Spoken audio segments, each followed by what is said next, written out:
Tuhanmu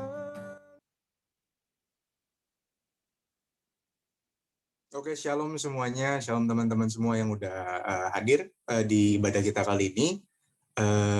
Sebelum kita mulai ibadah kita, mari kita bersatu dalam doa. Boleh siap-siap dulu, mungkin lagi ada yang agak sibuk, lagi ngelakuin sesuatu.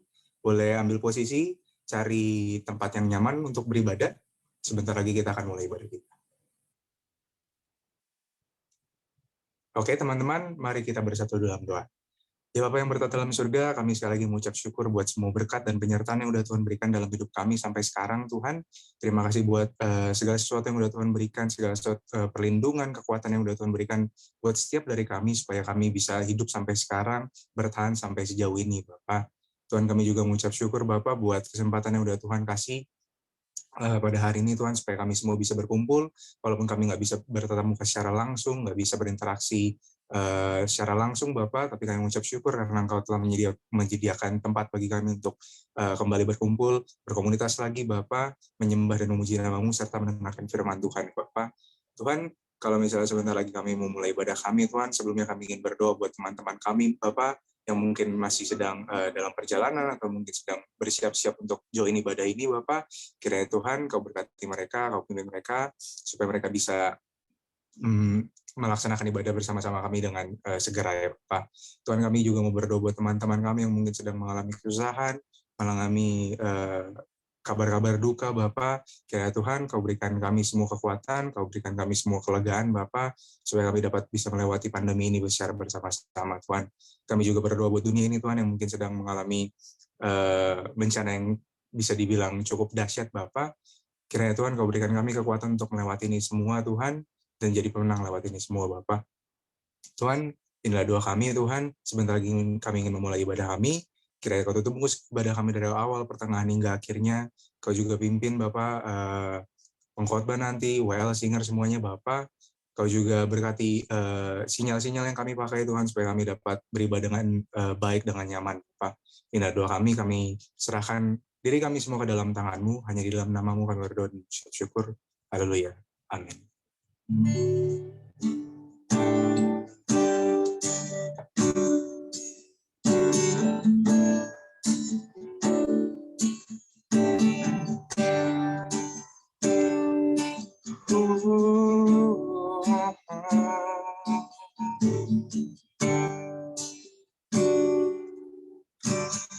Ku tak mau apapun juga saat ku datang ke dunia. Ku tinggal semua pada akhirnya saat ku kembali ke surga. Mari kita ulangi dari awal lagi teman-teman. Ku tak membawa apapun juga saat ku datang ke dunia. Ku tinggal semua pada akhirnya saat ku kembali ke surga. Inilah yang ku punya, hati sebagai hamba yang mau taat dan setia padamu Bapa. Kemana kan ku bawa hati yang menyembah dalam roh dan kebenaran sampai selamanya.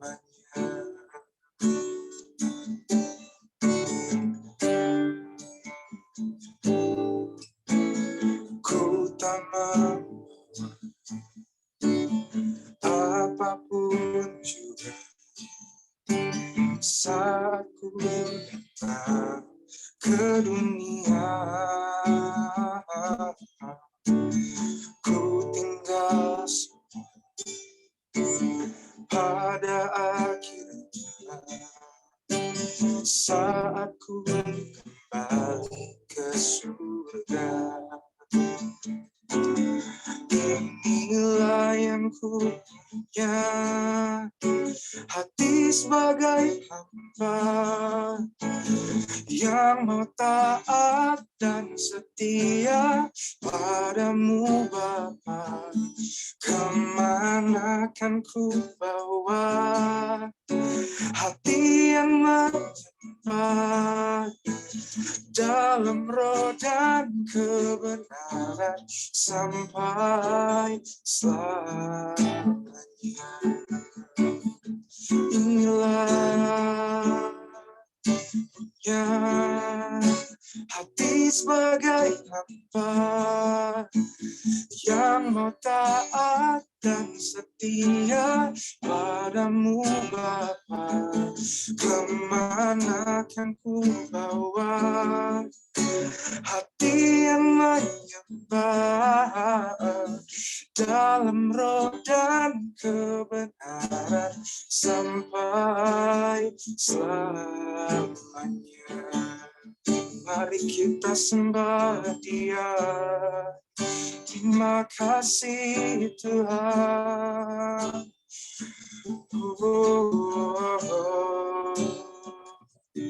Kami bersyukur Tuhan, penyertaan yang Kau berikan, buat kekuatan yang Kau berikan di dalam hidup kami selama ini.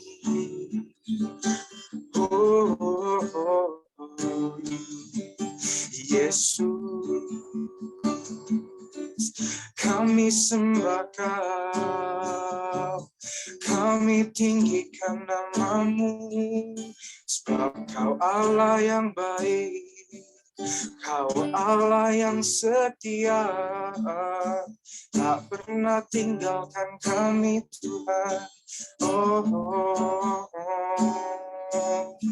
Yesus, Yesus,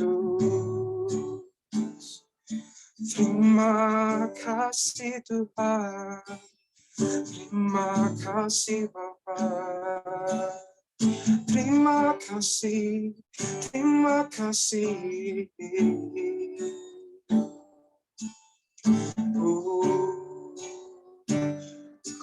Puji, ku sembah, tiada seperti-Mu. Ku ingin hidupku menyenangkan-Mu. Ku puji, ku sembah, tiada seperti-Mu. Ku ingin hidupku menyenangkan-Mu.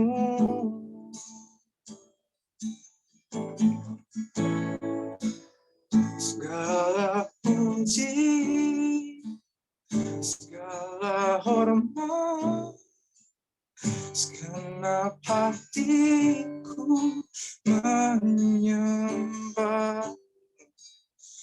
Terimalah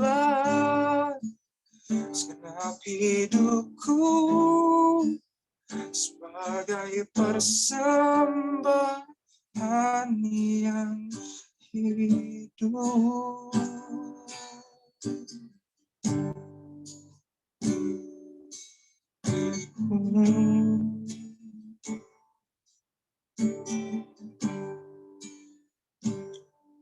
Bapak, kami mengucap syukur buat semua berkat yang sudah Tuhan berikan dalam hidup kami, Bapak.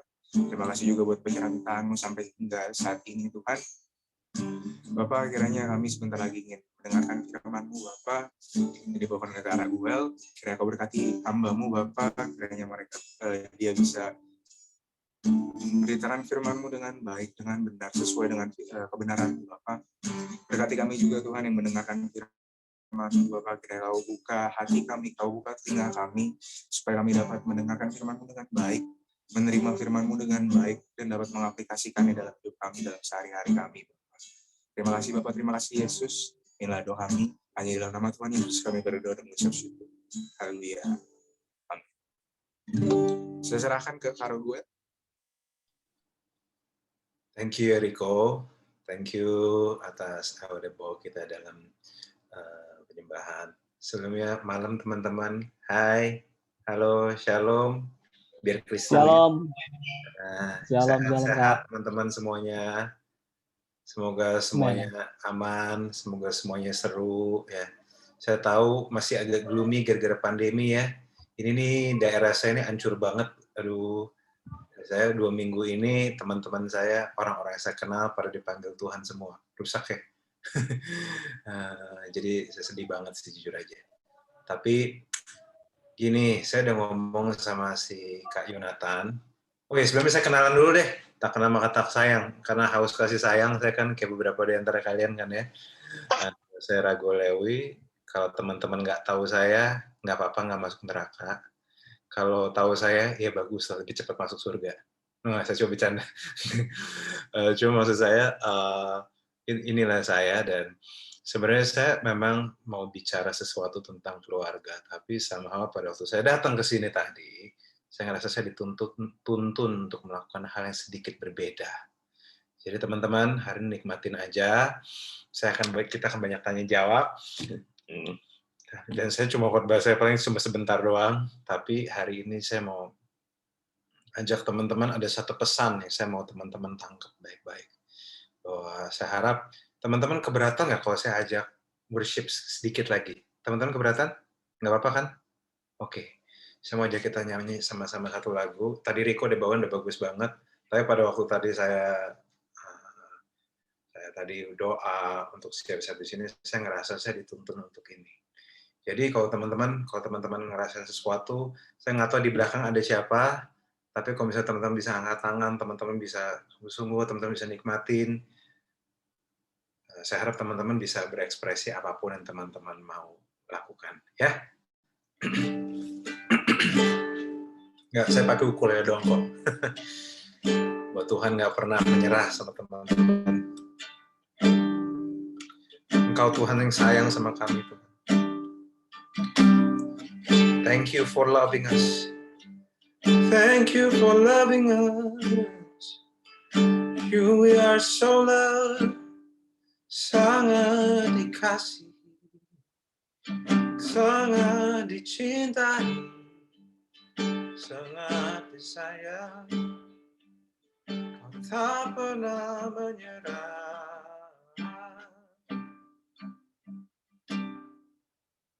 Kemanakah aku dapat pergi,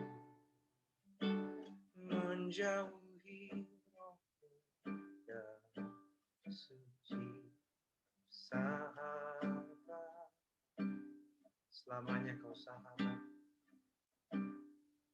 kau dekat. Pengabdian kami gak ada api. Bahkan seluruh pengabdi dan ku bisa membalas kesetiaanmu. Sungguh mulia dan berharga. Oh, sungguh besar pengorbananmu bagiku. Terlalu dalam untuk dimengerti. Sungguh besar,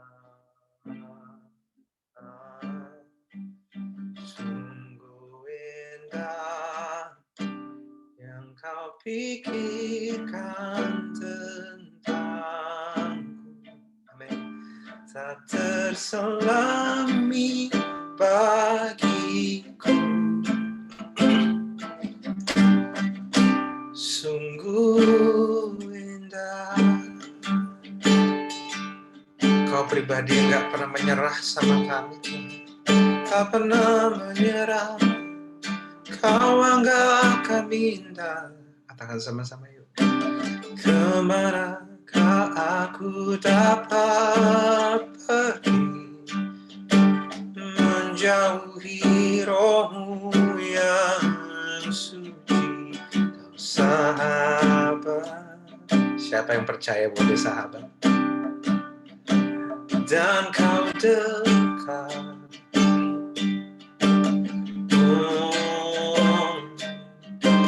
bahkan seluruh pengabdianku tak bisa membalas kesetiaanmu sungguh mulia dan berharga. Ini ucapan syukur kami Tuhan. Sungguh besar pengorbananmu bagiku, terlalu dalam untuk dimengerti. Sungguh besar, sungguh indah yang kau pikirkan tentangku, tak terselami bagiku. Sungguh indah, sungguh indah, oh. Bahkan seluruh pengabdian kami, yuk teman-teman. Bahkan seluruh pengabdianku tidak akan bisa membalas kesetiaanmu sungguh mulia dan berharga. Sungguh besar pengorbananmu bagiku, terlalu dalam untuk dimengerti. Sungguh besar,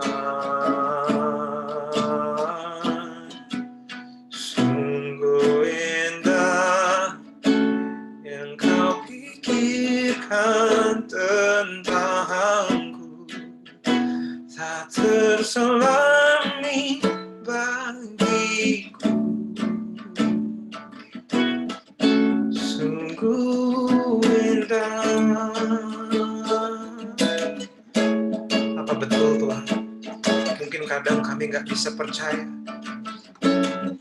bahwa kami sebegitu kau anggap indah Tuhan. Tapi ajar kami untuk bisa percaya Tuhan. Ajar kami untuk bisa percaya bahwa kami indah di hadapan-Mu. Ajar kami tahu isi hati-Mu. Bantu kami untuk percaya bahwa Kau segitunya peduli kami. Bantu kami untuk menyadari bahwa Kau menaruh nilai tinggi di dalam hidup kami, agar setiap anak-anak-Mu bisa menyadari Kau tak pernah menyesal menciptakan mereka. Sungguh besar, katakan sama-sama teman-teman. Amin.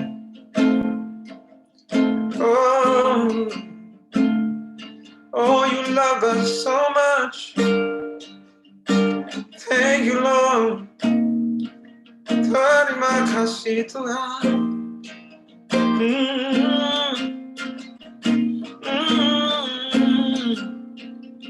Sungguh indah yang Kau pikirkan tentangku. terselami bagiku.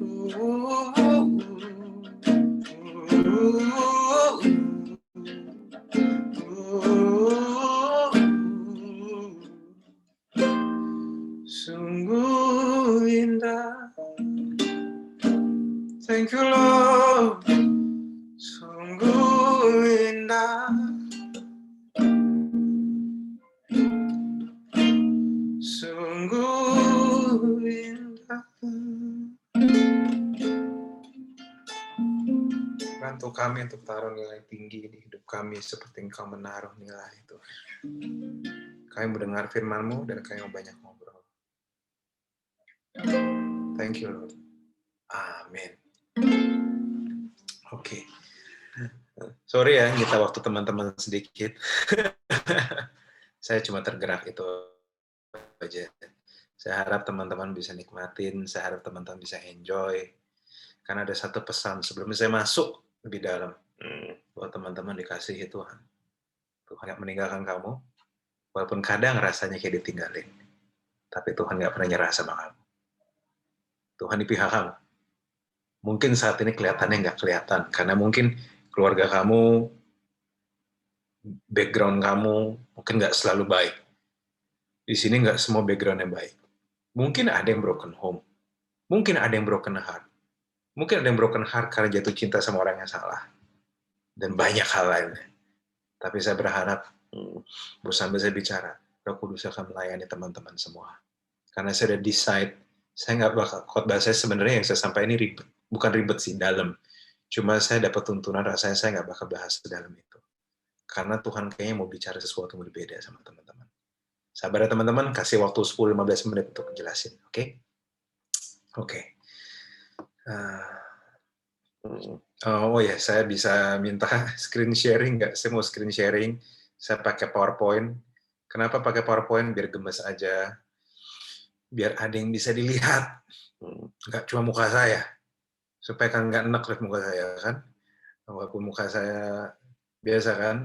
Dan sebelumnya sampai soal enak-enakan, saya mau kasih tahu, kalau ada di antara teman-teman atau cowok gitu yang punya gebetan dan pengen ngajak dia jalan, atau dan dia kebetulan Kristen, saya mau bantu kamu. Gini caranya kalau kamu ngedeketin dia.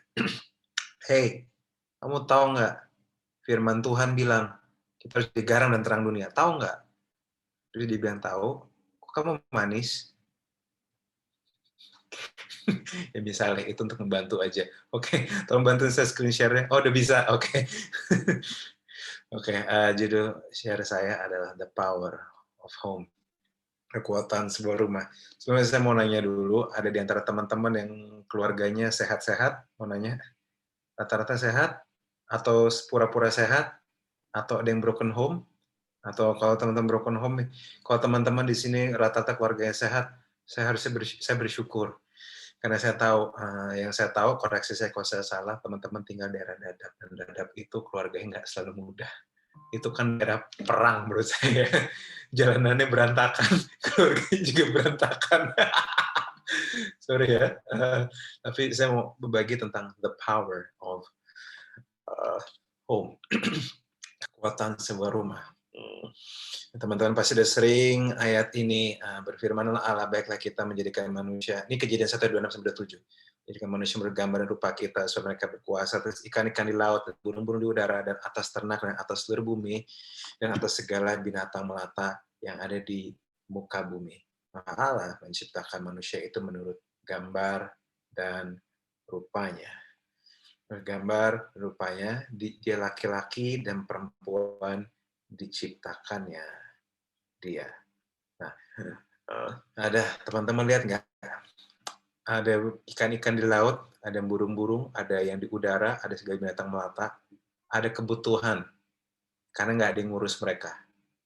Teman-teman, kalau misalnya teman-teman tahu, ngurusin bumi itu nggak mudah. Nggak usah ngurusin bumi, ngangkat galon air aja nggak mudah. Kamu pernah nggak disuruh? Gini, mungkin kalau teman-teman di rumah, ini pernah nggak? Mama kamu nggak mungkin harus ngangkat galon air. Ini ada skenario, misalnya mama ada galon air yang harus diangkat. Terus ada si anak cowok yang badannya gede, terus sama si anak perempuan yang badannya mungil. Kira-kira yang diminta angkat galon siapa?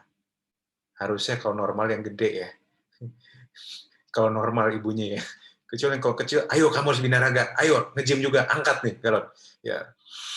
Jadi pasti nggak usah jadi Tuhan. Ibu aja tahu kalau misalnya mau ngangkat galon harus serahin selain punya kekuatan dan punya kapasitas dan punya otoritas untuk mengangkatnya. Kalau badan apalagi kalau cowok gitu kan.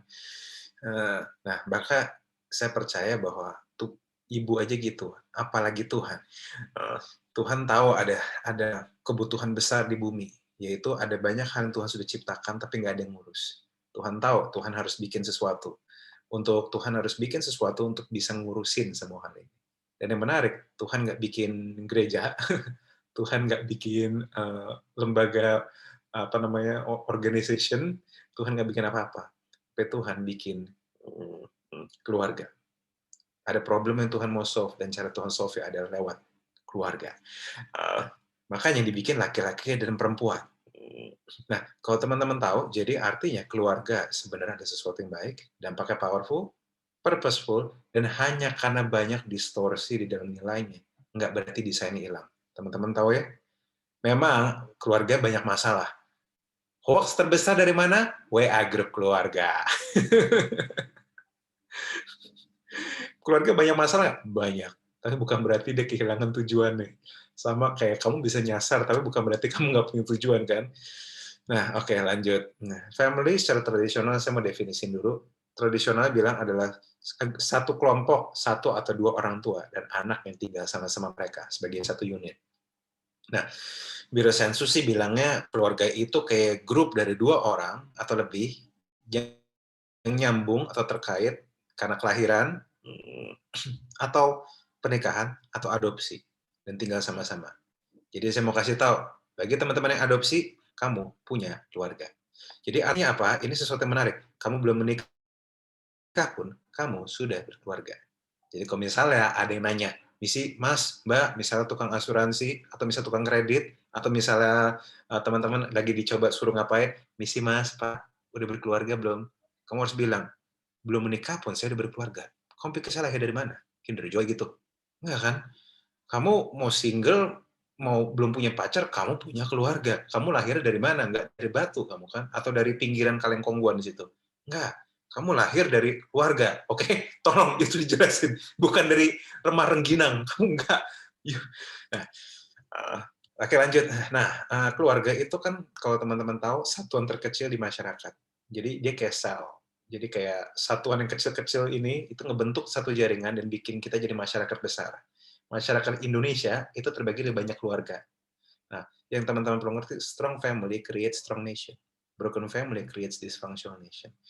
Jadi teman-teman, keluarga itu sesuatu yang sangat penting, sesuatu yang sangat powerful. Kenapa? Karena kalau keluarganya sehat, ini negara bisa sehat. Kalau keluarganya berantakan, ini negara berantakan. Nah, permasalahannya, negara kita berantakan apa rapi? Berantakan. Artinya, silahkan dijawab sendiri. Jadi memang kadang hal terbaik yang kita bisa lakukan. Saya nggak tahu, ini bukan nubuatan, saya bukan nabi, tapi ekspektasi saya mungkin teman-teman bakal merit kan ya. Nggak tahu sih, atau teman-teman mau tidur dan mengguling aja seumur hidup. Siapa tahu kan. Siapa tahu saking lukanya teman-teman nggak pengen merit kan. Nah, tapi saya mau kasih tahu, kadang dampak terbaik yang bisa kamu berikan pada bangsa ini ada dengan punya keluarga yang baik.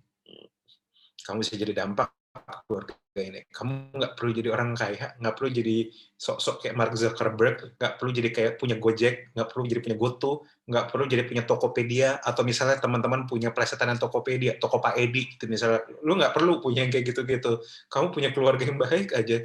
Kamu nikah sama suami yang baik, nikah jadi istri yang baik, someday punya anak, didik dengan firman Tuhan, kalian ramah, saling mengasihi, sakinah, mawadah, warahmah, itu sudah cukup membantu bangsa kita. Amin. Aman sejauh ini teman-teman? Oke, lanjut ya. Saya nggak mau lelet-lelet, ribet. Nah, ini masalahnya Tuhan. Nah, ini ada ayat nih. Bernyanyilah bagi Allah, Mazmur karena namanya, Mazmur 68 ayat 4-6. Buatlah jalan bagi dia yang berkendara melintasi awan-awan. Cie, dia nyetirnya pakai awan loh. Namanya ialah Tuhan. Beri-arialah di hadapannya. Bapa bagi anak yatim dan pelindung bagi para janda. Karena janda dikasihi Tuhan, amin. Hanya bagi perempuan ada menikah. Hanya karena kamu udah menikah dan diceraiin atau ditinggalin. Nggak berarti kamu kehilangan hargamu. Tolong perempuan itu dicatat. Kamu berharga, mau perawan atau enggak. Lanjut. Saya nggak tahu kenapa saya mikir kayak gitu. Saya ngomong kayak gitu, saya rasa dia butuh. Itulah Allah di kediaman yang kudus. Allah memberi tempat tinggal pada orang-orang sebatang kara, yang mengeluarkan orang-orang tahanan sehingga mereka bahagia. Tapi pemberontak-pemberontak tinggal di tanah yang gundul. Saya nggak tahu kenapa tanahnya gundul, mungkin udah keseringan dicukur. Mungkin. Gue ngomong apa sih? Oke, lanjut. Nah, ini ada satu statement yang menarik, teman-teman, bahwa Tuhan adalah Bapa. Pada waktu teman-teman terima itu, keluarga ini bukan cuma sekedar konsep yang ada di dunia. Keluarga juga konsep yang Tuhan punya dan ada di surga. Pada waktu teman-teman terima Yesus sebagai Tuhan dan Juru Selamat, Tuhan jadi Bapakmu. Dan saat kamu terima dia, kamu masuk ke dalam royal family of God. Teman-teman nggak cuma dianggap jadi budaknya Tuhan gitu. Kamu masuk keluarga kerajaan Allah. Keluarga ada idenya Tuhan. Kita bilang supaya kamu nggak sebatang kara tadi saya ngomong. Nah, saya mau kasih tahu, kalaupun keluargamu bermasalah, you still have Father in heaven. Kamu masih punya Bapa di surga. Lanjut. Nah, masalahnya ada ayat ini, Kejadian 1, 28, 29. Allah berkati mereka, lalu Allah berfirman pada mereka, beranak cucu dan bertambah banyak, penuhilah bumi, dan teman-teman tahu lah ini, taklukkanlah, beranak cucu, bertambah banyak, dan sebagainya. Dan nah, masalah ini menarik, teman-teman. Untuk beranak cucu, cuma perlu seks doang, teman-teman. Teman-teman tahu seks? Atau ada yang nggak tahu? Atau ada yang pura-pura bego? Ya, silakan aku pura-pura bego. Takut dianggap nggak kudus sama pembinanya. Ya sudah, oke, nggak apa-apa. Ya, terserah lah. Ya, tapi untuk menaklukkan bumi, perlu dididik dan diasuh. Tuhan mempersiapkan keluarga untuk ngurus bumi. Tapi untuk beranak cucu, itu cuma perlu selangkangan ketemu selangkangan. Silaturahmi kelamin doang istilahnya. Tapi untuk naklukin bumi, untuk supaya jadi anak, ada lahir anak-anak yang bisa bantu ngurus bumi ini, mereka perlu dididik dan diasuh. Kenapa? Kita tahu ya teman-teman, kita nggak dari lahir langsung pinter. Kita nggak dari lahir langsung taat. Kita nggak dari lahir langsung punya kontrol. Kita nggak dari lahir langsung bisa sikat gigi sendiri.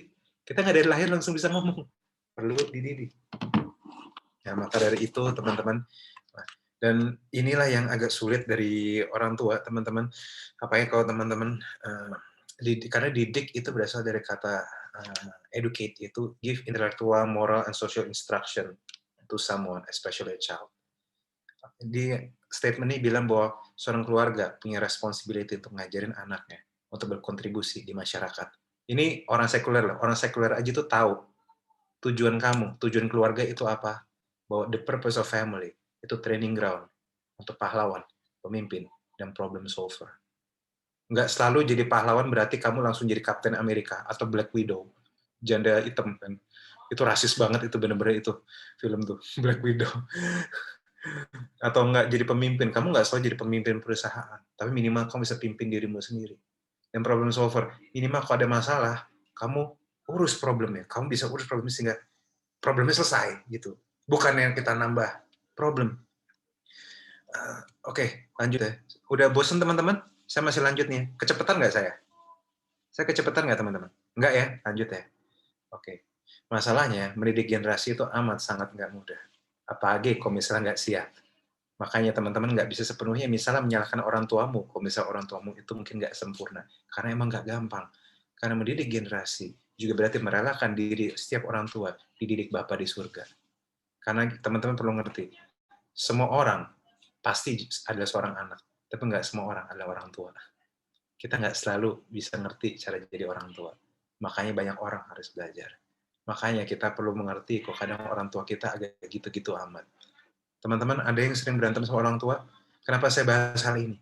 Karena saya tahu di masa pandemi, kalian akan sering ketemu orang tuamu, dan kamu di gereja, mungkin orang tuamu di kamu juga di sebentar ya, ada ponakan sini. Sorry, ada ponakan saya. Oke, ya, oke, lanjut. Maaf, lanjut. Itu tadi ponakan saya, umur 5 tahun, baru masuk TK. Sorry ya, saya kan udah lama nggak ketemu sama dia. Oke, lanjut lagi. Semoga nggak terganggu. Jadi makanya teman-teman, bagi para perempuan di sini, dan bagi para ibu-ibu, para calon ibu, ladies, diberkatilah kandunganmu. Karena dari kandunganmu itu bisa lahir banyak pahlawan. Dan para laki-laki, diberkatilah spermamu. Karena spermamu itu, walaupun sering kamu buang sembarangan ya, saya tahu banyak laki-laki, nggak usah pura-pura bego, sering kamu buang sembarangan, saya tahu, tapi kamu udah tahu itu bibit, mungkin ada pahlawan ada di situ. Sorry, kedengarannya saya nyeleneh memang. Tapi saya perlu kamu tahu bahwa kamu tuh kandungan kamu dan sperma kamu itu ada di situ for a reason, bukan cuma untuk dibuang atau ditaruh di tisu kayak atau cuma buat dibuang ke tong sampah. Tuhan punya purpose, walaupun kadang saya tahu bagi laki-laki kamu susah kontrol ya, saya tahu. Oke, lanjut. Nah, makanya yang susah adalah di sini belajar bukan cuma anaknya tapi orang tuanya. Dan saya perlu kasih tahu teman-teman, emang nggak mudah. Nah, lanjut. Nah, di dalam keluarga kamu akan diajarin intelektual, kamu diajarin mikir, kamu diajarin untuk mungkin kamu belajar cara ngelola duit, kamu belajar buah-buahan. Saya tahu trigonometri, sin kostan itu belajar dari sekolah. Tapi kan 1+1 biasanya belajar dari keluarga. Teman-teman tahu apa patah ini? Sin kos tangan. Sini ke kos, aku kangen. Astagfirullahaladzim. Itu nggak banget itu memang. Kita diajarin sama keluarga kita. Terus moral, kita diajarin tentang bagaimana kita generous, kita diajarin punya ambisi, kita diajarin untuk bedain mana yang baik dan mana yang benar. Dan saya tahu nggak semua di antara keluargamu itu sempurna. Sekali lagi, saya ulang sekali lagi. Tapi memang dasarnya memang perlunya seperti ini. Sosial dan tempat di mana kamu belajar diterima sebagaimana kamu adanya. Kamu belajar menerima dirimu sendiri. Orang tuamu belajar terima kamu apa adanya. Walaupun mungkin ada anak-anak yang nggak selalu diterima selangsung sama orang tuanya. Saya ngerti. Tapi memang dasarnya harusnya begitu sebenarnya. Harusnya ya diajarin finansial, diajarin nabung, diajarin kerja, dan spiritual, diajarin tentang Tuhan. Nah, lanjut. Makanya, dan teman-teman tahu nggak, justru momen-momen paling berharga di mata anak bukanlah hal besar, tapi hal kecil. Saya ingat, pada waktu saya punya orang tua saya nggak ingat, ayah saya hamba Tuhan juga kan, saya nggak pernah ingat beliau pas khotbah di depan ribuan, puluhan ribu orang, tapi yang saya ingat adalah pada waktu beliau minum, bikinin kopi buat ibu dan adik saya. Jadi itu yang saya ingat. Kadang hal-hal kecil itu yang paling berharga. Jadi mungkin kalau saya ajak kamu ingat, coba kamu ingat sekarang, memori apa yang paling berkesan dengan orang tua, antara kamu dan orang tuamu. Saya rasa akan rata-rata hal-hal kecil ya. Mungkin main bareng, mungkin ketawa bareng di satu keluarga, mungkin juga lagi main game bareng, mungkin hal-hal yang nggak keren-keren banget, atau mungkin malahan yang traumatis. Papa kamu bercandain, kamu bilang, kamu jelek banget sih. Utuh nancap gitu, siapa tahu gitu. Nah, masalahnya, Roma 3:23 bilang, karena semua orang telah berbuat dosa dan telah kehilangan kemuliaan Allah. Semua, termasuk orang tuamu. Makanya, gambar diri Tuhan di dalam orang tuamu agak nggak jelas kadang-kadang. Kadang memang mereka nggak sempurna. Masalahnya manusia sudah jatuh dalam dosa, makanya didikannya juga bisa tercemar dosa. Artinya bisa toxic juga. Makanya ada yang namanya toxic relationship di keluarga. Ada. Toxic family itu ada. Literally ada. Doa saya berharap semoga teman-teman bukan bagian dari situ. Beneran. Karena itu nggak mudah teman-teman ngurus ini. Nah, tapi ini yang saya tahu. Setiap kali teman-teman menghadapi banyak hal. Nomor satu, you came from your parents, but you are not them. You cannot choose what you inherit, but you can choose your response. Teman-teman lahir dari orang tua. Kamu tahu lahir dari rahim mereka, tapi kamu bukan mereka. Kamu nggak bisa memilih apa yang akan kamu warisi. Kadang ada sifat-sifat jelek kita warisin. Temperamen ayahmu, kamu juga warisin. Misalnya, insecure mama kamu warisin. Kamu nggak bisa memilih. Atau pikiran jahatnya mungkin ada di antara kamu, pikiran yang suka mukul gitu, kamu warisin. Mungkin kamu nggak bisa milih apa yang kamu wariskan, tapi ini yang saya tahu, kamu bisa memilih untuk meresponi dengan baik. Kamu, walaupun memang itu ada di kamu bisa memilih untuk agar tetap itu kamu pertahankan atau enggak. Kamu bisa milih. Dengan cara apa? Kamu self-aware. Kamu perlu sadar, ada bagian apa yang bagus, bagian mana yang jelek. Dan kamu pilih. Kalau yang jelek, sebisa mungkin kamu buang. Dicoba. Nomor 2, kamu bisa find mentor or someone you can ask. Kamu, bagi teman-teman yang perlu punya mentor di luar. Pembinamu, gimana sih cara jadi laki, gimana cara jadi perempuan, gimana cara punya keluarga yang seperti ini. Nggak apa-apa kalau itu akan bagus kalau kamu punya pertanyaan yang lebih, kamu bisa, orang-orang bisa kamu tanya. Pendetamu mungkin. Nomor 3, be intentional concerning self-awareness. Kamu perlu punya intentional, kamu perlu cek. Kalau misalnya memang bener-bener kamu ada self-aware, kamu rasa ada bagian yang buruk, kamu sadar itu, mungkin kamu perlu buang. Kamu perlu cek baik-baik. Nah, fakta tentang family. Kita bisa keluar monster atau pahlawan dari keluarga. Teman-teman tahu nggak, ada begitu banyak pembuat sejarah lahir dari keluarga. Tapi ada juga pembuat onar dari keluarga. Nah, keluarga itu juga sumber kekacauan, tapi juga sumber solusi. Lucu ya teman-teman ya, gimana mungkin kekacauan dan solusi bisa muncul dari satu sumber. Tapi kenyataannya kayak gitu. Ada satu keluarga hancur banget, ternyata anaknya malah jadi solusi. Malahan itu keluarga, malahan jadi diberkatin Tuhan. Yang di Stanley bilang, your greatest contribution, kontribusi terbesar kepada kerajaan Allah, mungkin bukan tentang sesuatu yang kamu lakukan, atau gereja yang kamu bangun, tapi tentang seseorang yang kamu didik. Ini yang teman-teman perlu pegang. Jadi jangan pernah anggap remeh hal seperti ini. Nah, yang terakhir, you are doing yourself a favor for you and your family when you teach them the word of God. Saat kamu didik dirimu dalam firman Tuhan, dan kamu didik, misal kamu punya anak, atau kamu didik dalam firman Tuhan, kamu sedang membantu mereka. Saya akan share satu cerita. Teman-teman tahu nggak bahwa pada waktu saya kecil, ibu saya yang ngajarin saya tentang cerita Daud. Tentang Daud. Ceritanya nggak biasa aja.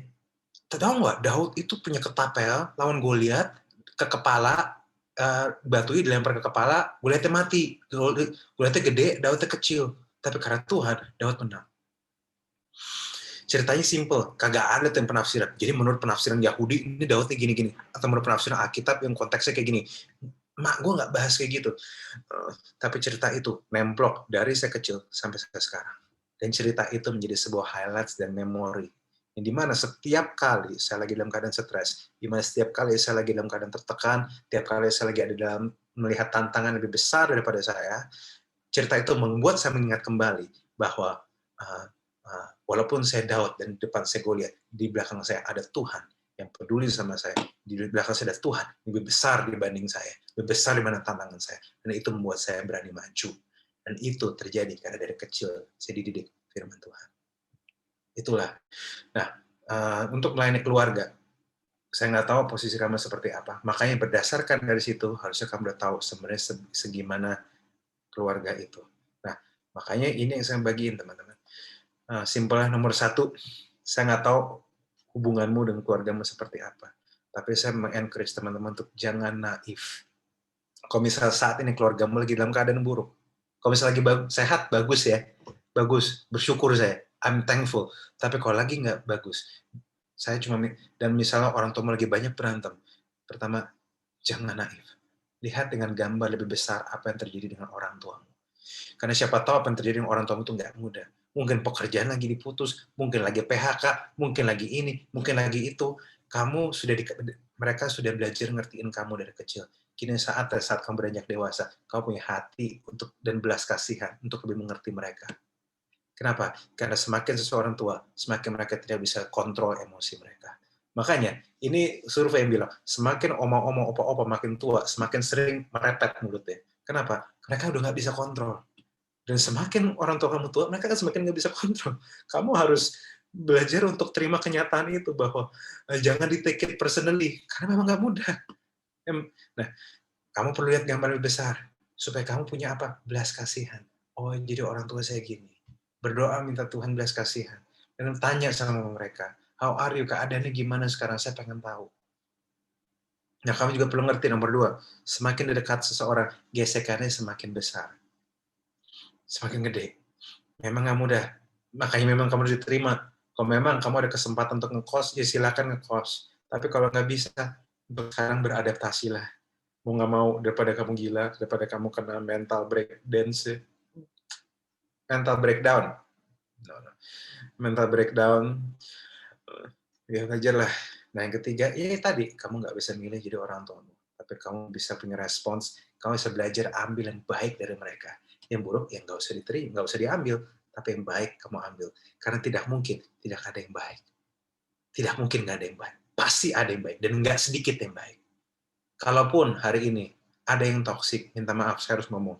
Kalaupun hari ini ada orang tua yang toksik, minimal kamu bisa lihat, bisa ambil contoh apa yang jangan dilakukan. Minimal. Segala sesuatu di hidup kamu pasti bisa jadi pembelajaran. Tuhan tidak salah menempatkan kamu. Kamu layani keluargamu, belajar punya compassion dengan mereka, pedulikan mereka, belajar untuk kenalin hati orang tua. Walaupun kadang nggak mudah, tapi setidaknya, kalaupun kamu nggak bisa membantu, nggak apa-apa, minimal jadilah orang pengertian. Karena di saat-saat ini bukan musim kita untuk bisa freedom of speech. Ya. Thank you for speaking up, yang kayak gitu-gitu. Kadang itu lagi nggak dibutuhkan. Ini saatnya bersatu, ini saatnya teman-teman saling support, karena ini bukan musim kita menang, ini musim kita bertahan. Kita perlu bertahan, kita perlu saling support. Saya tahu saya ngomongnya cepat, saya harap itu mudah dicerna bagi teman-teman. Saya rasa cukup mudah dicerna. Saya harap memberkati. Kalau teman-teman dapat sesuatu, thank God, bisa kasih reaction atau apa, dan kita mulai Q&A-nya. Let's go. Ya. Oke, thank you banget kok untuk sharingnya pada malam hari ini sebelumnya. Untuk teman-teman nih yang merasa terberkati, boleh angkat tangannya atau boleh kirim emoji atau raise hand, oke? Langsung aja nih kok ya, kita ke tanya jawab. Kebetulan nih di saya tuh udah ada sekitar ribuan pertanyaan. Buset! Ya, tapi saya pilih beberapa. Dan untuk teman-teman nih yang punya pertanyaan, boleh banget untuk chat di kolom chat. Nanti saya akan bacakan juga. Untuk pembukaan, ya. Sebenarnya kok, apa sih alasan kita untuk melayani keluarga? Dan seberapa penting kita untuk melayani mereka itu? Gitu kok. Simple. Ini bukan cuma soal melayani keluarga atau siapa-siapa, tapi karena memang kalau Tuhan yang melayani. Tuhan melayani orang yang berdosa. Dia turun menebus kita. Dan dia sendiri bilang anak manusia datang bukan untuk dilayani, tapi untuk melayani. Bapa kita di surga aja, Yesus Kristus sendiri melayani orang berdosa. Sementara orang tua kita jelas bukan orang yang bukan orang yang suci, bukan orang yang sempurna, tapi jelas mereka bukan pemungut cukai, mereka bukan pembunuh. Maksud saya adalah, bagi saya, itu adalah respons kita atas apa yang mereka sudah lakukan. Gini, tentu nggak semua orang tua menuntut. Saya pun, orang tua saya tidak menuntut. Tapi, saya melakukan hal itu karena saya menghargai mereka. Apakah saya selalu setuju sama orang tua saya? Definitely not. Tapi saya menghargai mereka. Saya berusaha melihat sisi dari mana mereka lahir, generasi apa mereka lahir. Dan sampai detik itu makanya saya bisa belajar menghargai.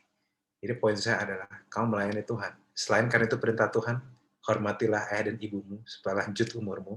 Satu-satunya perintah Tuhan yang ada langsung conjunction-nya langsung ada hasil ya, supaya lanjut umurmu dan sebagainya.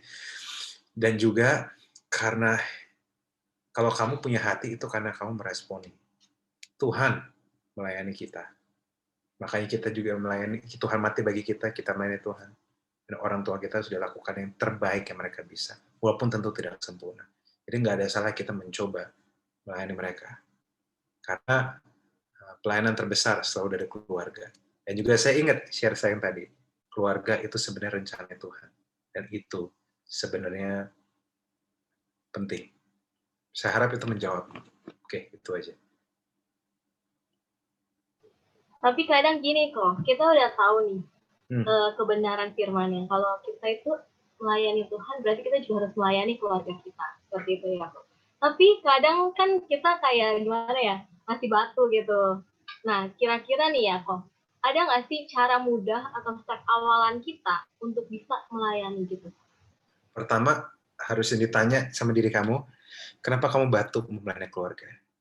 Tengsin, atau awkward, atau ada kepahitan, atau nggak biasa. Kalau nggak biasa, bisa dicoba, diusahain. Nomor 2, kalau kepahitan, memang harus diberesin. Kamu perlu belajar mengampuni. Saat kamu mengampuni, bukan berarti karena orang tuamu sempurna, tapi mengampuni karena kamu berhak bahagia. Dan kamu tidak perlu simpen-simpen. Yang pertama. Nah, tapi kalau misalnya memang keluarga kamu itu memang nggak terbiasa kayak gitu, nah kita harus ngerti dulu definisi melayani keluarga itu apa. Karena melayani keluarga tidak selalu harus kamu kasih duit apa. Kadang ketawa dengan orang tuamu, ngobrol sama orang tuamu, itu termasuk melayani keluarga. Karena kan keluarga kebutuhannya beda-beda loh. Makanya kamu juga perlu tahu budaya keluarga kamu seperti apa. Ada keluarga-keluarga yang ya I just want to talk, yang ayah saya ngomong sama saya bahwa I just want to talk to you, tapi kamu kadang susah banget. Karena saya terlalu sibuk ya. Itu penghiburan bagi ayah saya untuk bisa ngobrol sama saya. Ngobrol doang, dia nggak expect apa-apa. Tukar pikiran. Nah, kamu harus tahu juga hati orang tuamu seperti apa. Nggak selalu mengenai orang tua yang susah-susah. Itu. Oke, ini ada pertanyaan nih kok dari Riko Davlin. Reguel, bagaimana cara untuk membuat diri kita nyaman terhadap culture shock dari bentuk-bentuk kasih yang ada di dalam keluarga yang dulu jarang kita dapatkan? Wow, kalau dari saya bilang, saya tangkapnya gini, dulu kamu nggak merasa dikasihi, tiba-tiba sekarang kamu dikasihi, gitu. Bener nggak sih? Apa saya salah? Iya, mungkin Gimana? seperti itu kok. Jarang sih. Maksudnya kayak interaksi itu jarang sama keluarga. Nah tiba-tiba ada sebuah kejadian yang bikin semuanya itu berubah. Tiba-tiba langsung ada gitu. Nah, jadi kan karena dulu kita nggak pernah dapetin, tiba-tiba kita nggak dapetin kan rasanya kayak apa sih kayak gitu loh. Jadi gimana caranya supaya bikin diri kita nyaman terhadap hal itu? Oke, saya ngerti. Bagi saya ini good problem. Ini problem yang baik. Kenapa? Karena begitu banyak, kamu perlu tahu ada begitu banyak orang pengen ada di posisi kamu. Mereka pengen diperhatiin orang tuanya. Mereka pengen disayang sama orang tuanya. Dan saya juga nggak menghakimi kamu sekali lagi bahwa kamu nggak biasa. Karena mungkin pada waktu itu terjadi, kamu sudah beranjak dewasa. Jadi kayak pas disayang-sayang, mami sayang sama Riko. Kayak, mama apaan sih? Gitu kan. Kuncinya cuma satu. Terima. Kamu mungkin tidak akan sepenuhnya bisa beradaptasi. Tapi kadang kita perlu gini. Saya kemarin ngobrol sama orang-orang yang jadi mentor saya. Ada satu keunikan orang-orang yang lahir dari keluarga yang semi broken atau yang nggak ngerasain kasih sayang. Begitu ditanya, kenapa? Karena begitu mereka dapat kasih sayang, mereka bingung cara mengekspresikannya. Kayak dikasih kasih sayang nih, hey, I love you loh. Terus dia langsung nanya, kenapa? Why? Sebenarnya itu pertanyaan aneh ya, tapi realitanya memang ada kayak gitu. Mungkin sedikit demi sedikit kamu ada sisi kayak gitu juga. Lu kenapa sih giniin gue? Maksudnya biasa aja kali. Memang itu sesuatu yang emang nggak mudah. Tapi mungkin ini saatnya kamu belajar untuk kamu nggak selalu paksa dirimu nyaman. Nggak perlu selalu paksa. Nggak perlu paksa, jalanin aja. Kalau mereka merasa pengen dipeluk atau apa, kalau mereka melakukan sesuatu, dan apalagi kasihnya itu bener ya mungkin ini kamu nggak usah mikir, kamu terima aja. Karena ini cara mereka mungkin sedang mencoba yang terbaik. Mereka mencoba, mungkin ini pertobatan mereka. Kadang gini, orang bisa bertobat, tapi kadang kan yang kita juga sebagai orang luar juga harus belajar menerima pertobatan seseorang. Anggap aja mereka yang tadi nggak bertobat, sekarang bertobat, pengen mengasihi anaknya. Kamu, the best thing you can do adalah menerima pertobatan mereka dan belajar untuk enjoy. Walaupun tidak mudah, tapi kamu belajar menghargai. Nggak selalu perasaan kita harus jadi acuan. Nggak, kadang, semoga itu ngebantu. The best thing we can do is just accept. Oke, thank you. Yeah. Ini benar banget sih kok. Kadang kita bisa shock gitu kan, kalau tiba-tiba dari yang biasa aja, tiba-tiba kok jadi perhatian banget gitu kan. Bisa mikir, ada apa nih, Mam? Ini pasti diberita buruk nih, jangan-jangan. Iya, betul banget kok. Saya juga pernah merasakan itu. Nih kok, ada pertanyaan lagi nih kok dari KY. How to simply adopting of that toxic family? Gimana sih cara kita beradaptasi di toxic family itu?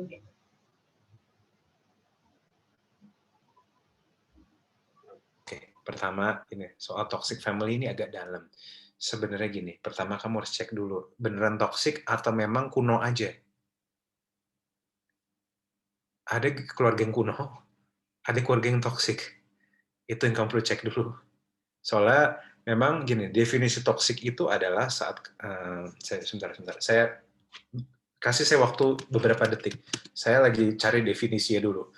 Saya akan bacain bagi teman-teman untuk teman-teman tuh merasa untuk ngebantu. Ya Allah, mana sih? Oh, ini dia. Nah, apa itu toxic relationship? Semua hubungan, jadi termasuk keluarga dan sebagainya pun, yang membuatmu merasa enggak disupport, disalahartikan, direndahkan, dan diserang, dan terjadi dalam periode waktu berkepanjangan. Jadi pertanyaan, kamu merasa nggak disupport, oke, kamu disalahartin terus, kamu direndahin terus, diserang terus, dan periodenya berkepanjangan, nggak cuma 1 menit, nggak cuma sekali-sekali. Kalau cuma sekali-sekali ya itu orang bisa bikin salah, tapi ini berkepanjangan, itu kamu masuk kategori toxic family. Nah, karena nggak semua yang kamu anggap toxic itu toxic. Ada orang-orang tua yang misalnya kemarin anaknya, kamu tuh kerja, gini-gini. Terus dibilangnya, kok mama, pernah ada orang cerita ke saya, mama saya itu, dia bilang gini, mama saya toxic. Loh kenapa? Ya karena disuruh paksa saya kerja-kerja terus. Terus saya nanya, kamu dipukul nggak? Enggak. Kamu suka dimaki nggak? Enggak. Mama saya masuk ke curhat sama saya? Enggak. Mama saya masuk ke curhat sama saya. Saya langsung bilang, itu bukan toxic, Bambang. Saya langsung bilang gitu. Itu mah memang just being a mom, maksudnya. Ibu kan beda-beda, maksudnya. Sampai kayak, mah, jangan langsung masuk toxic juga. Tapi kalau sudah masuk, udah kayak gitu, ya, udah masuk level seperti itu, ya, memang beneran toxic, ada 5 hal yang kita bisa lakukan. Tapi ini susah. Tapi nomor 1, teman-teman, 5 hal ini tidak ada yang salah, teman-teman. Oke? Tapi 5 hal ini akan merepresentasikan kepercayaanmu pada keluarga itu. Nomor 1 ada speak up. Speak up dengan baik. Tapi speak up-nya dalam bentuk pertanyaan. Jadi kayak, Mam, saya boleh nanya nggak? Jadi jangan kasih pertanyaan, Mami toksik nih, udah maki lah lu lah. Kuku toksik nih, ya iyalah lu dilempar meja sembahyang lu, kok misal kamu belum Kristen. Dan juga kadang ya faktor itu pertama ngomong, maksud tanya, Ibu, Mam, saya mau nanya, apakah memang saya harus diginiin? Apakah memang saya anak tuh harus, misal kamu dimaki-maki gitu, saya mau nanya, Mam, sorry, tapi saya jangan marah, tapi saya boleh pengen nanya. Mami sering maki-maki saya, apakah memang saya layak digituin? Tanya aja. Apakah memang saya salah terus gitu, sampai saya digituin?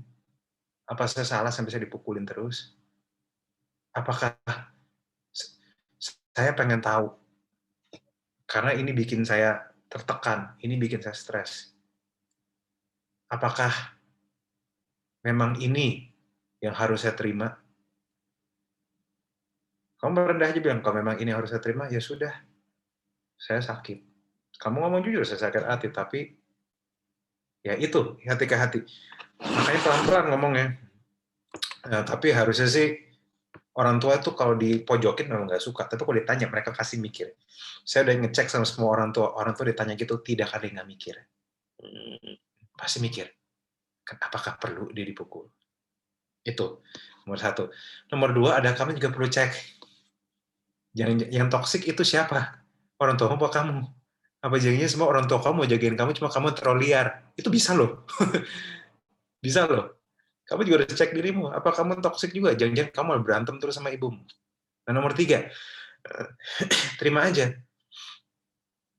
Terima kalau misal kamu udah ngerasa, oke, ini keluarga saya berdamai dengan ini, terima, ya sudah. Yang keempat, ada, terima tapi jaga jarak. Ini keluarga saya, tapi saya nggak mau jadi seperti ini. Ya sudah, keeping distance, jaga jarak. Kalau misal kamu ada pekerjaan di luar, kamu cari pekerjaan di luar, ke kos di tempat lain sehingga kamu tuh bisa punya jarak. Tapi tetap sayang sama orang tua, tetap peduli, tetap mengasihi orang tuamu. Nah, yang kelima, ini saya jarang pakai nih. Ini tidak, kalau bisa nggak pernah dipakai. Ini yang kelima ini kasus spesial banget. Dan saya tidak rekomen untuk dipakai, karena saya lihat teman-teman kalian masih anak-anak Tuhan. Ada orang tua memang minoritas sih, emang agak jahat. Memang sengaja, memang twisted aja. Saya dulu berpikir ada orang tua yang baik, tapi ternyata memang ada yang kayak gitu. Dan juga ada anak yang jahat juga sih. Memang kalau udah gitu memang harus agak keras, memang harus kamu cabut, nggak usah putus hubungan tapi kamu cabut, keluar, menjaga jarak gitu. Ini dikit, dan saya sekali lagi teman-teman tolong catat, saya tidak rekomen yang kelima ini. Karena kelima ini berarti udah parah banget. Kalau misalnya orang tuamu sudah lakukan, atau keluargamu ada yang sudah lakukan hal-hal yang berbau hukum, sudah melanggar hukum, baru pakai yang kelima. Tapi until itu terjadi, saya encourage 1-4. Nomor 1 paling direkomendasikan, nomor 1, 2, 3 paling direkomendasikan, 4 juga, yang kelima paling tidak direkomendasikan. Tapi saya udah kasih tahu faktanya kayak gitu. Ini bukan saya ngajarin kurang ajar, karena saya juga punya orang tua. Oke? Tapi memang faktanya seperti itu. Ya. Semoga bantu. Ada lagi? Ini kok, ini sebenarnya rada nyambung sih kok sama yang tadi. Ketika kita nih ada di overprotective family nih, kita udah speak up, kita udah bicara lah gitu dengan baik-baik, tapi orang tua kita masih nggak bisa nangkep kita gitu loh kok, kayak dia nggak bisa ngertiin kita karena mungkin tradisi orang tuanya itu masih kuno gitu kok, kayak orang tua zaman dulu gitu. Memang. Nah, padahal di satu sisi tuh kita itu udah cukup untuk explore ke hal-hal yang lain gitu kok. Kira-kira itu kita harus bagaimana gitu kok? Saya harus jujur, terima aja. Karena definisi gini, dia kuno.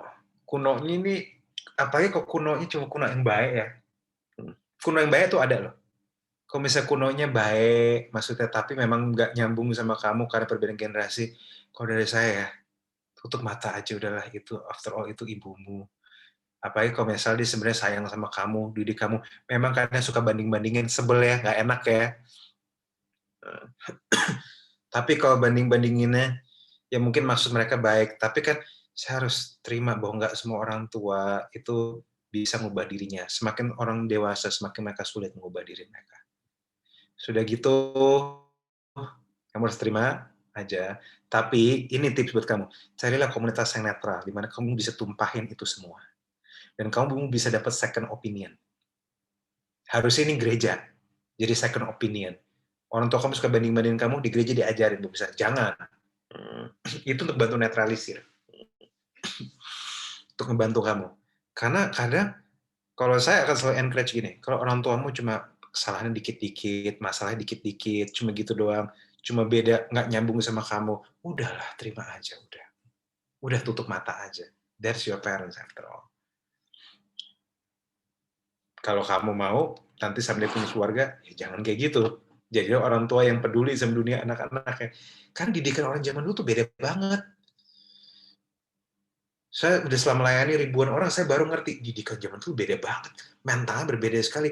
Zaman dulu, cewek disuit-suitin gitu. Sweet-sweet, cewek seneng. Ih, gue dianggap lucu, dianggap cantik. Sweet-sweet, neng-neng. Dineng-nengin seneng mereka. Zaman sekarang, cewek dineng-nengin. Catcalling. Ini nih, gila nih. Ini toxic banget. Lain. Zaman dulu cewek di catcalling santai aja. Nah, itu. Semoga ngebantu. Semoga itu bisa bantu teman-teman mikir. Jadi solusi salah satunya adalah kita diam dan berdamai gitu ya. Berdamai. Udah damai aja udah. Apalagi kalau misalnya mereka sebenarnya orang tua yang baik. Udah damai aja udah.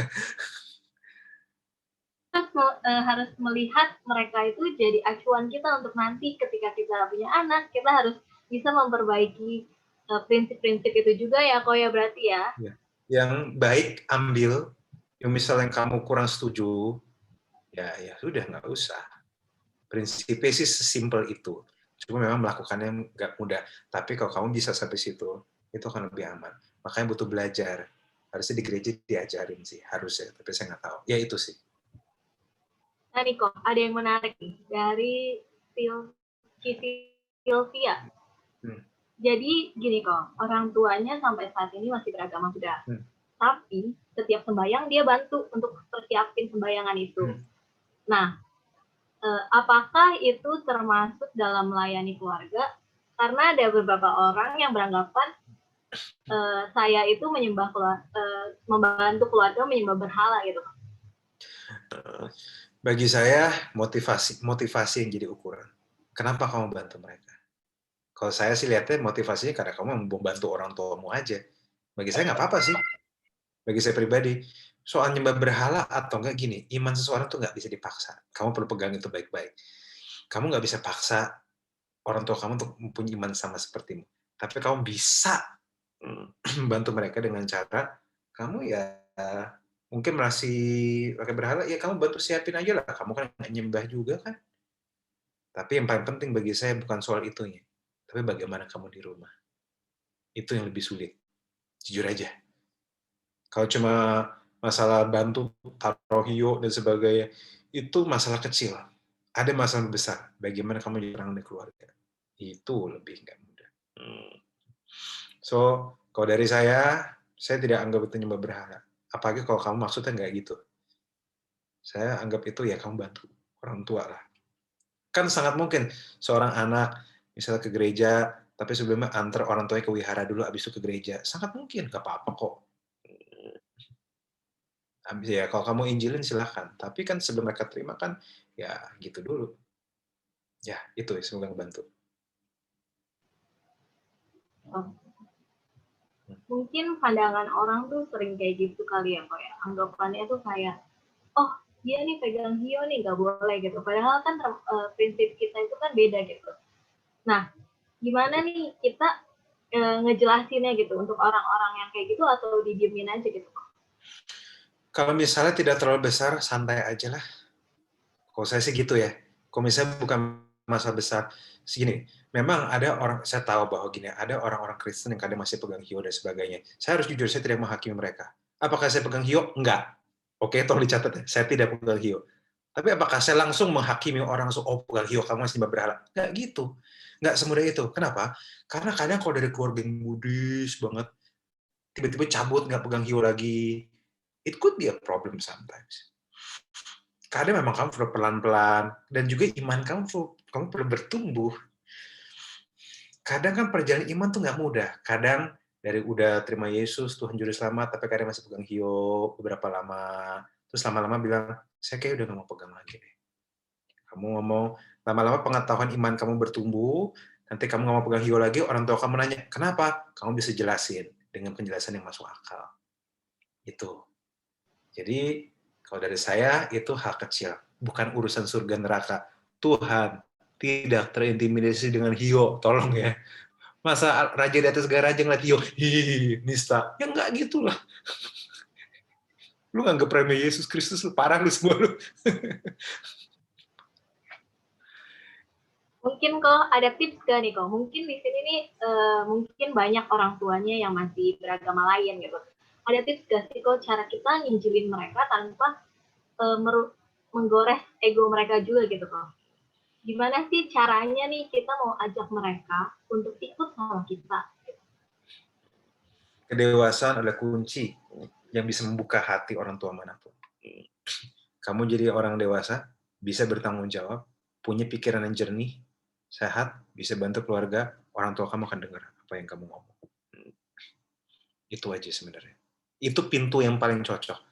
Saya menemukan bahwa orang-orang yang dewasa berhasil jaga diri mereka dengan baik, bertanggung jawab hidup mereka, udah punya penghasilan, udah bisa kerja, bisa nabung, ngerti nabungan gini-gini, bantu ngajarin orang tuanya gini-gini, kamu berkontribusi. Misalnya, mamamu tadinya nggak bisa pakai GoPay, kamu ajarin GoPay, mama kamu nggak bisa aja Tokopedia, kamu ajarin Tokopedia, dan sebagainya.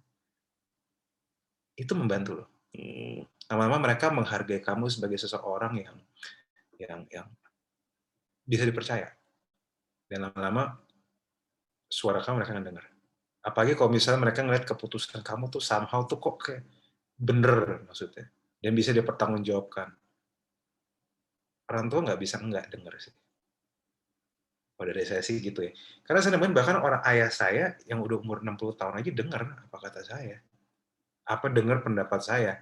Bukan karena saya lebih pintar dari beliau. Jelas beda 30 tahun. Pengalaman beliau jelas lebih banyak.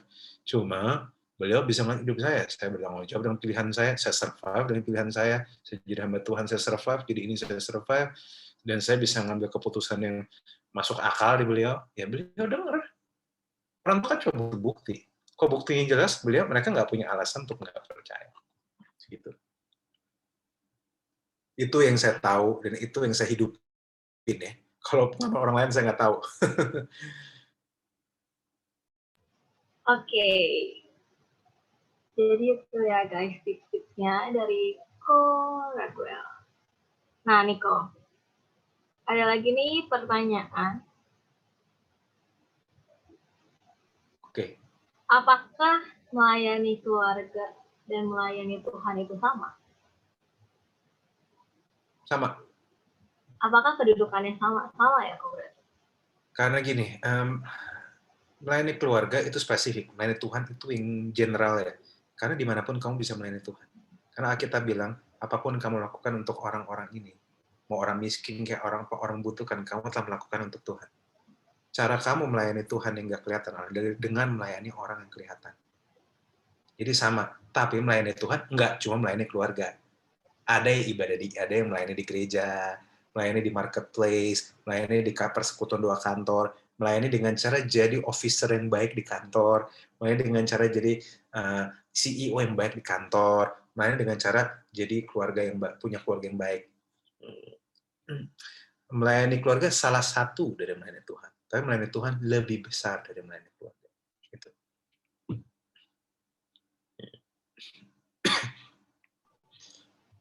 Oke. Mungkin teman-teman ada lagi yang mau bertanya, boleh segera di chat ya teman-teman. Oke, gini kok. Tadi kan kita udah belajar gimana caranya kita menghadapi keluarga yang toksik. Yaitu salah satunya adalah berdamai. Dan ada kemungkinan terburuknya kita keluar gitu kok dari keluarga. Ya kan kok tadi kayak kita keluar dari rumah gitu. Ya, tapi bukan berarti coret dari kakak ya gitu ya. Tapi simply kayak ya gini, kamu mungkin pergi ke ngekos tempat lain. Karena memang ada keluarga-keluarga yang saking berantakan ya. Sekali lagi saya harap itu nggak terjadi di kalian. Dari saya lihat muka-mukanya anaknya baik semua sih keluarga kalian sih. Saya tidak rekomen gitu. Tapi kalau ada keluarga yang saya tahu ada keluarga yang ngejual anaknya sendiri, aduh itu tuh bagi saya itu udah rusak sih. Itu harus dipikir-pikir, itu special case. Ya. Terus? Nih ada pertanyaan lagi nih kok, menarik. Hmm. Gimana kalau salah satu orang tua kita ingin pindah agama? Dan dia itu nanya sama anaknya nih, minta izin gitu lah istilahnya. Boleh nggak pindah agama? Nah, kita sebagai anak nih, reaksi kita tuh harus seperti apa ya kok? Kayak nolak kah? Atau dijelasin kah? Atau apa? Minta penjelasan sama beliau, kenapa mau pindah? Minta penjelasan dulu. Soalnya kalau dia nanya kamu, ada kemungkinan dia sebenarnya hatinya udah tetap, tapi dia pengen minta izin sama kamu. Dan justru bagi saya ini orang tua yang sehat sebenarnya. Minimal dia nanya anaknya. Berarti dia anggap suara anaknya. Nah, keluarga-keluarga kayak gini bagus sih. Memang sih nyebelin nih pindah agama ya. Tapi at least dia menganggap anaknya. Dan kalau misalnya, kamu harus ngerti kalau ada orang ditanya seperti ini, berarti keluarga kamu menganggap kamu. Kamu harus jawab dengan baik. Kalau saya akan tanya dulu kenapa. Soalnya kalau misalnya pindah keluarganya alasannya jelas, kamu tidak bisa paksa. Keimanan seseorang tidak bisa dipaksa. Makanya orang pindah agama biasanya tuh nggak tahu ada mikir panjang, ada mikir pendek. Saya juga nggak ngerti. Semua orang punya pilihan masing-masing. Saya sih nggak mau, malas banget saya. Cuma poin saya adalah seperti itu. Oke, tanya dulu. Habis itu, kalau kamu izin atau enggak, ya tanya, terserah. Itu urusan kamu. Karena ada anak yang nggak bakal ngizinin dan nggak rela, ada anak yang izinin. Ya sama, seperti kalau misalnya kamu anak nanya sama orang tua, saya mau pindah agama, boleh nggak? Disuruh pindah agama, boleh nggak? Ya, itu yang orang tua mau rasakan. Seperti itu. Jadi, terserah conviction kamu. Kalau kamu nggak setuju, silahkan ngomong. Kalau kamu setuju, ngomong. Tapi jangan berharap itu bisa mengubahkan sepenuhnya pemikiran orang tuamu. Karena biasanya mereka udah punya pikiran sendiri. Itu cara kamu hormati mereka juga. Dan iman emang nggak bisa dipaksa. Ya. Lanjut. Nah, ini mirip-mirip nih kok. Tapi bedanya ini orang tuanya itu maksa untuk anaknya tetap ikut agama mereka gitu. Hmm. Nah, mereka tetap maksa, dan mungkin juga ada yang beberapa orang yang dilarang gitu. Ada yang dikunciin gitu, nggak boleh gereja, atau nggak diumpetin Alkitabnya. Nah, itu tuh kita itu harus bagaimana gitu kok. Tetap Caranya, caranya harus bagaimana, ya caranya bagaimana gitu. Nah, tetap hormati mereka, lakukan kamu bisa. Kalau Alkitabmu ditutup, kamu tetap bisa terkoneksi dengan Tuhan. Kamu tunjukkan kamu baik, mungkin kamu belum bisa ke gereja beberapa waktu yang lama, tapi coba cari-cari cara untuk bisa terkoneksi dengan komunitas. Karena itu memang realita jadi orang Kristen. Kadang nggak mudah digituin, kadang ditekan terus. Tapi lama-lama luluh juga kok harusnya. Yang penting kamu jadi anak baik aja.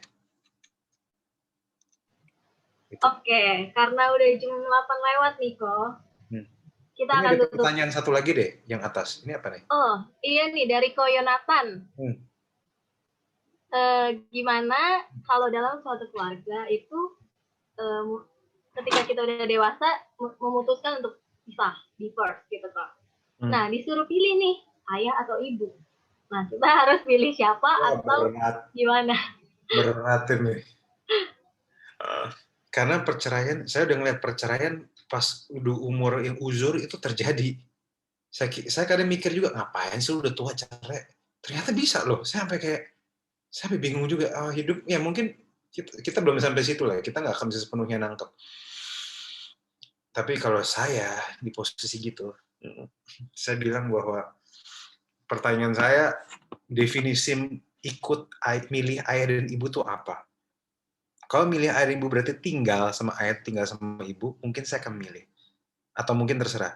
Tapi kalau definisinya artinya saya berpihak ke ayah atau saya berpihak ke ibu, apalagi kalau memang masalahnya memang bukan masalah yang bukan masalah yang satu yang salah gitu ya.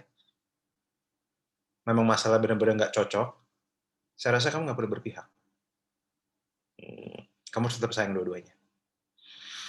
Kalau misalnya kamu sudah punya teritorial sendiri, kamu bisa kerja sendiri, kamu bisa tinggal sendiri, tinggallah sendiri ya.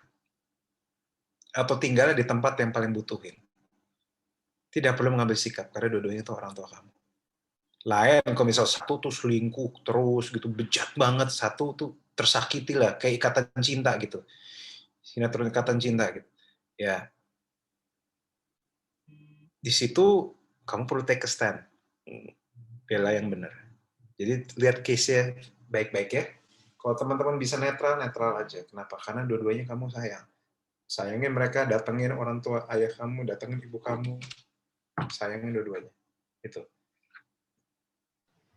Tapi benar sih kok, saya juga pernah mikir gitu, kalau orang yang udah tua banget terus divorce gitu ya, saya juga rada bingung gitu, kenapa mereka memutuskan untuk kayak gitu dengan mengorbankan anaknya dan lain-lainnya gitu.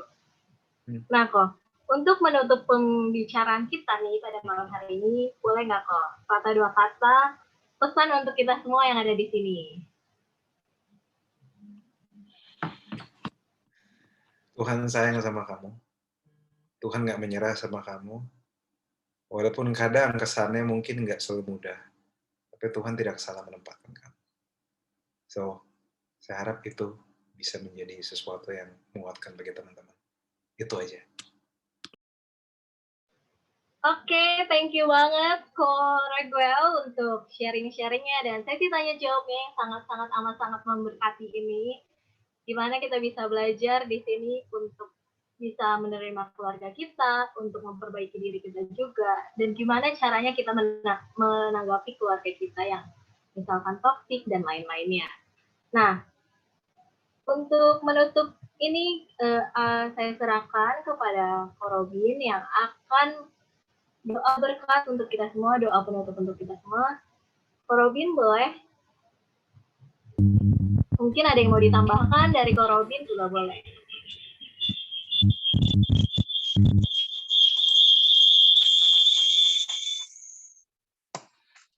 Ya, sebenarnya udah cukup banget ya dari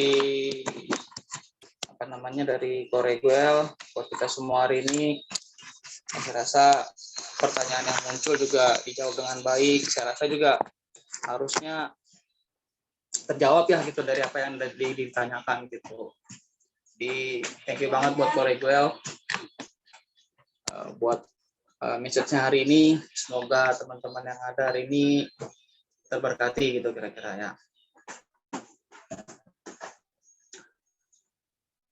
Oke, kita mau akhiri ibadah kita malam hari ini. Kita sama-sama berdoa.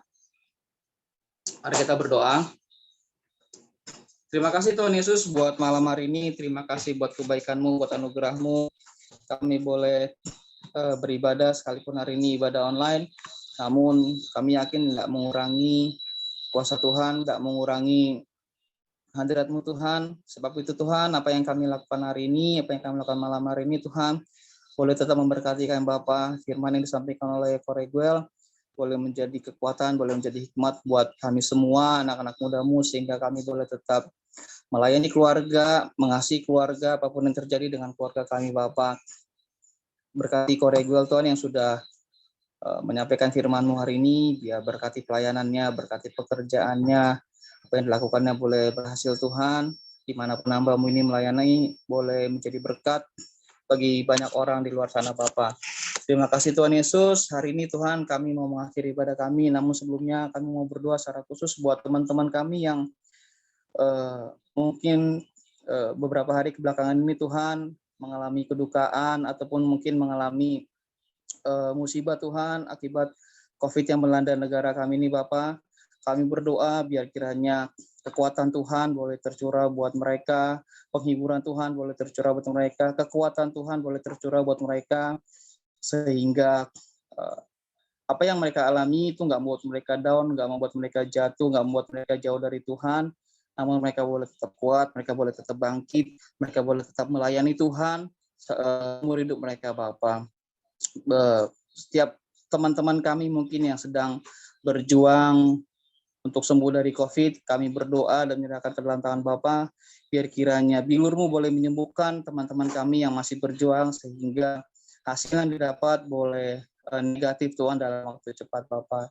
Terima kasih Tuhan Yesus, kalau sebentar kami hendak berpisah sama satu sama lain, biar tangan Tuhan boleh tetap menyertai kami, menuntun kami dimanapun kami berada. Sebab itu, anak-anak muda, terimalah berkat dari Allah Bapa, cinta kasih dari Tuhan kita Yesus Kristus, dan kuasa dari Roh Kudus menyertai kita semua saat hari ini, esok, bahkan sampai Maranatha Tuhan Yesus datang kembali. Bagi kita yang percaya sama-sama katakan amin. Thank you semuanya. Untuk teman-teman jangan keluar dulu ya, karena kita bakalan foto bersama. Nah, untuk yang masih off cam, kalian boleh on cam kalau kalian mau. Oke, yang fotonya udah siap kah? Kita tunggu dulu ya, ini yang pada mau on cam.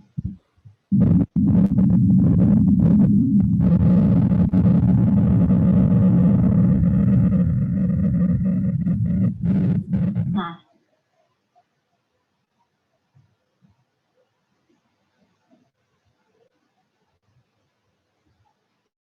oke, sesi dokumentasinya sudah siap?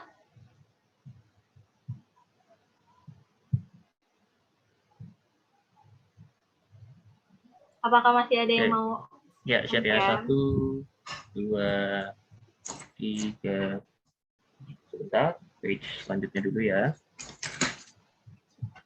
Siap, 1, 2, 3. Oke, terima kasih teman-teman. Terima kasih Kak Raquel. Terima kasih semuanya. Thank you Kak Raquel. Thank you Kak Raquel. Thank you Koreguel. Thank you Nia.